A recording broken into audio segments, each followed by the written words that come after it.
Demokrat dan PKS dapat keuntungan di Pilpres 2024.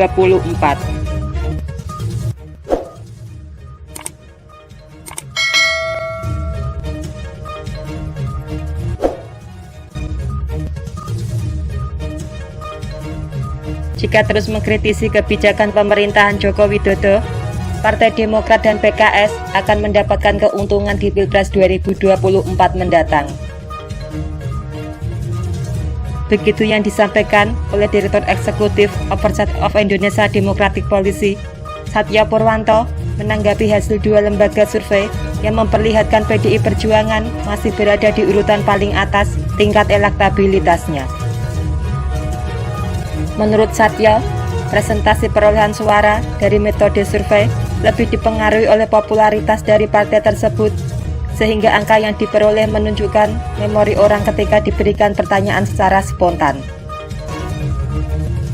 Persentase itu belum dipengaruhi oleh persepsi masyarakat dalam skala waktu dan akan bersifat sangat subjektif, dan tipikal pemilih di Indonesia mayoritas romantik akan banyak dipengaruhi oleh ingatan jangka pendek yang syarat dengan rasa atau emosi. Ujar Satya, Jumat 10 September.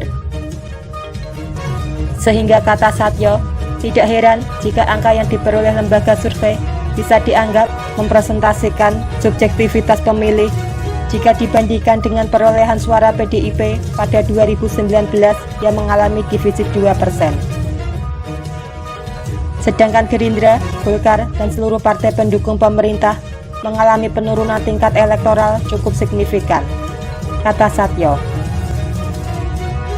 Akan tetapi, Partai Demokrat dan PKS, menurut Satya, justru mendapatkan rebound persepsi masyarakat saat ini.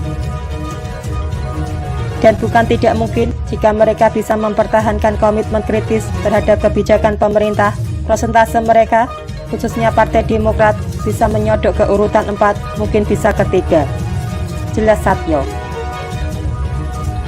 Selain itu, sambung Satya, fenomena di Indonesia terkait perolehan kursi partai politik di tingkat nasional akan sangat kuat dipengaruhi ketokohan dari capres yang diusung oleh parpol. Jika parpol dapat menentukan capres yang dianggap oleh masyarakat sebagai juru selamat, maka dapat dipastikan efek ekor jas itu akan kencang mengerek tingkat elektoral parpol tersebut. Biasanya pemilih tidak mempedulikan lagi partai mana yang mengusung si juru selamat tersebut. Fenomena ini terjadi ketika Pilpres 2004 yang memenangkan SBY dan 2014 Jokowi berhasil jadi pemenangnya. Pungkas Satya.